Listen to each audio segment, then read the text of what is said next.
Intinya adalah hukum harus ditegakkan di Indonesia. Kita datang ke sini jauh-jauh memang solidaritas antara teman. Dibangun dengan anggaran yang uangnya diambil dari kantong rakyat.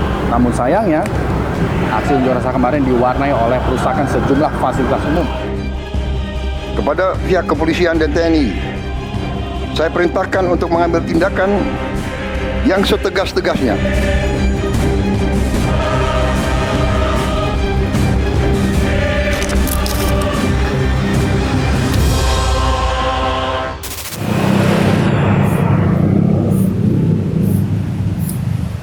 Di tengah kondisi ekonomi yang sulit, kita dihadapkan pada sebuah fakta, kemewahan para pejabat dan wakil rakyat. Hal ini diperburuk dengan arogansi, pernyataan, sikap, dan juga kebijakan yang dinilai tidak berpihak pada rakyat kecil. Saat di luar sana, banyak orang mencari pekerjaan, pemerintah justru sibuk menghimpit rakyat dengan menaikkan pajak. Siapa yang tak jengah dengan situasi seperti ini? Pertanyaannya, apakah para pejabat dan wakil rakyat ini tidak peka? Atau mereka tidak punya rasa? Saya Rizky Hasan, Anda menyaksikan Check Now.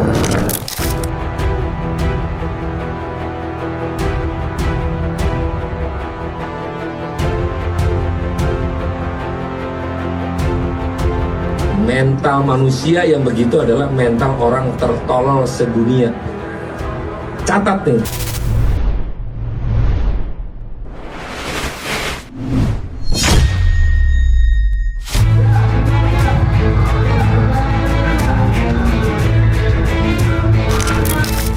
Ketidakadilan dan arogansi diduga menjadi salah satu pemicu kemarahan hingga rakyat protes turun ke jalan. Sayangnya, aksi unjuk rasa di berbagai daerah di Indonesia berlangsung ricuh. 7 orang tewas di tengah unjuk rasa yang berlangsung di berbagai kota pada akhir Agustus 2025. Bentrok antara polisi dan massa aksi berujung kerusuhan, mengakibatkan korban jiwa. Di Jakarta, aksi unjuk rasa berakhir menjadi kerusuhan di berbagai lokasi. Polisi memukul mundur massa dengan menembakkan gas air mata. Afan Kurniawan, pengemudi ojek online, tewas dilindas kendaraan taktis Brimob Polda Metro Jaya. Menurut informasi, Afan sedang mengantarkan order makanan. Namun naas, Afan terjebak dalam kerusuhan di kawasan Bendungan Hilir, Jakarta Pusat. Afan terjatuh ketika sedang lari dari mobil rantis Brimob yang ngebut di tengah kerumunan pengunjuk rasa. Tewasnya Afan menyulut kemarahan rakyat, terutama rekan satu profesi ojek online.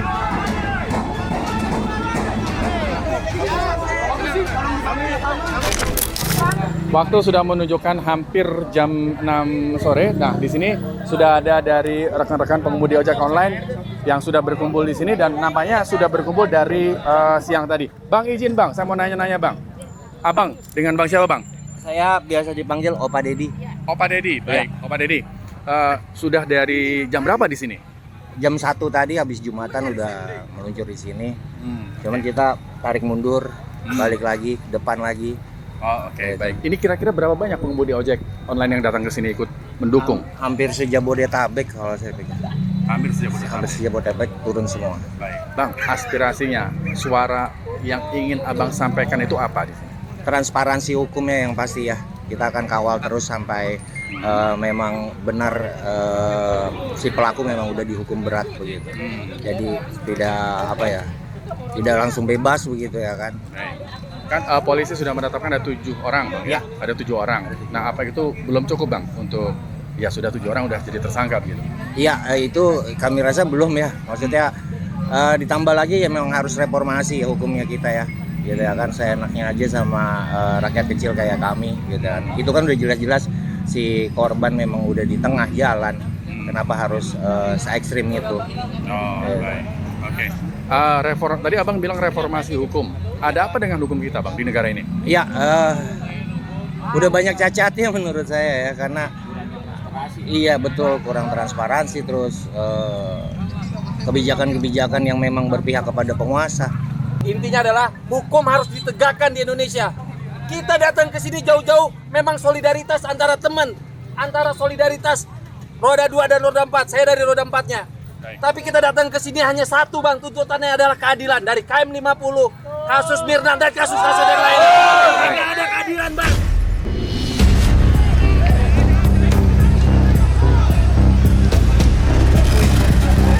Kemarahan rakyat tumpah di jalanan ibu kota.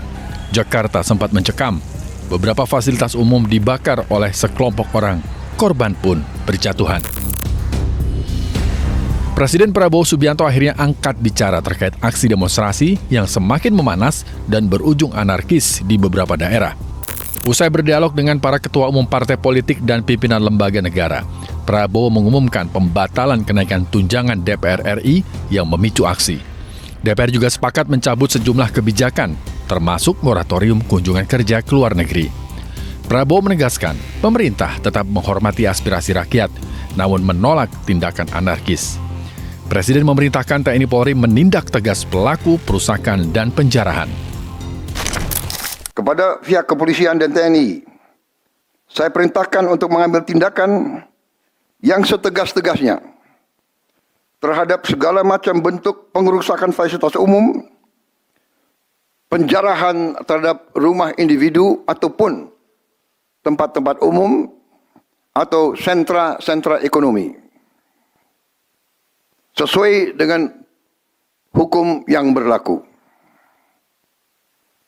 Kepada seluruh masyarakat, silakan sampaikan aspirasi yang murni dan tuntutan dengan baik dan dengan damai. Kami pastikan akan didengar, akan dicatat, dan akan kita tindak lanjuti.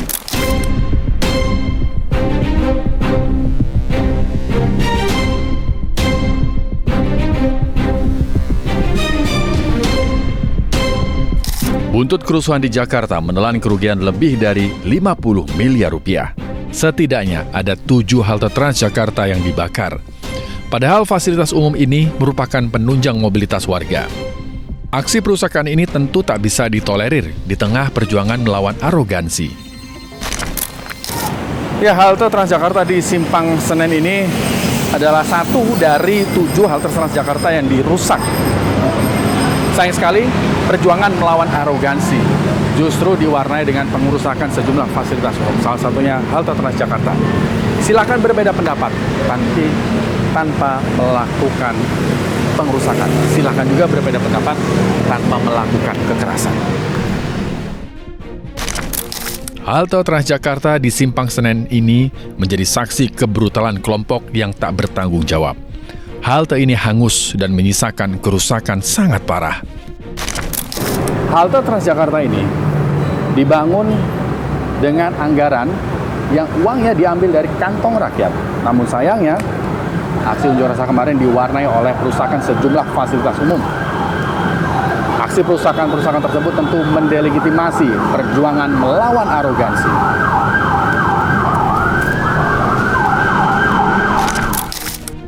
Saya, Anda, dan banyak orang di luar sana mendukung aksi menuntut keadilan.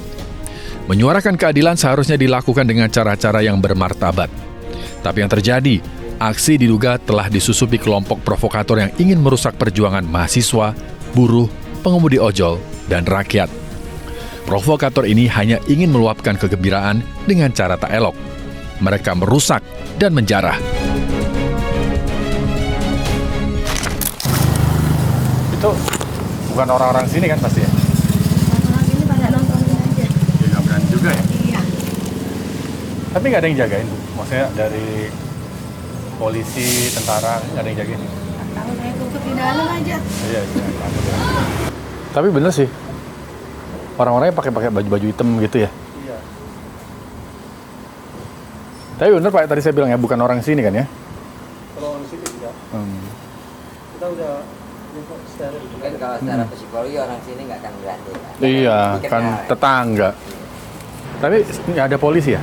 Ada? Polisi nggak? Nggak ada. Oh, awal-awalnya nggak ada ya? Babin saja. Marinir. Setelah kejadian baru marinir datang. Ya udah kelewat baru datang ya? Iya. Harusnya kemarin momennya waktu itu lagi jelas-jelasnya orang bawa itu bisa di. Situasi terkini dari dalam rumah Ahmad Saroni. Rumah anggota DPR dan Menteri Keuangan menjadi korban penjarahan. Kini polisi sedang memburu orang-orang yang terlibat. Para perusuh itu hanya mencoreng perjuangan. Inilah kondisi pasca terjadinya penjarahan dan perusakan yang dilakukan oleh sekelompok orang di rumah Ahmad Syaroni. Saat ini penjagaan diperketat, hanya warga yang boleh masuk atau melintasi di wilayah ini. Menurut informasi yang saya himpun dari beberapa warga di sini, aksi perusakan ini dilakukan oleh orang-orang yang bukan warga di sini. Lantas pertanyaannya, siapa pelaku perusakan dan siapa dalangnya?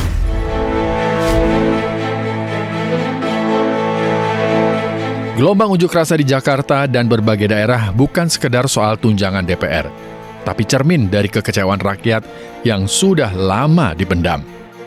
Di tengah ekonomi yang makin menghimpit, pejabat dan wakil rakyat malah sibuk menumpuk fasilitas dan kemewahan. Rakyat diminta sabar, tapi pejabatnya tak pernah tahu rasanya hidup susah. Tempat ini menjadi saksi di mana banyak sekali aspirasi rakyat terhalang oleh gerbang yang cukup tinggi.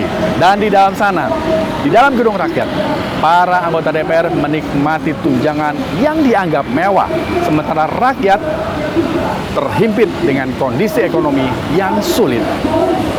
Kita berharap ke depannya tidak ada lagi wakil rakyat yang arogan, baik pernyataan maupun sikap. Dan kita berharap ke depannya kebijakan-kebijakan yang dihasilkan dari gedung rakyat ini bisa berpihak kepada rakyat Indonesia. Demikian Cek Now kali ini. Saya Rizky Hasan. Tetap kritis, tetap waras, merdeka.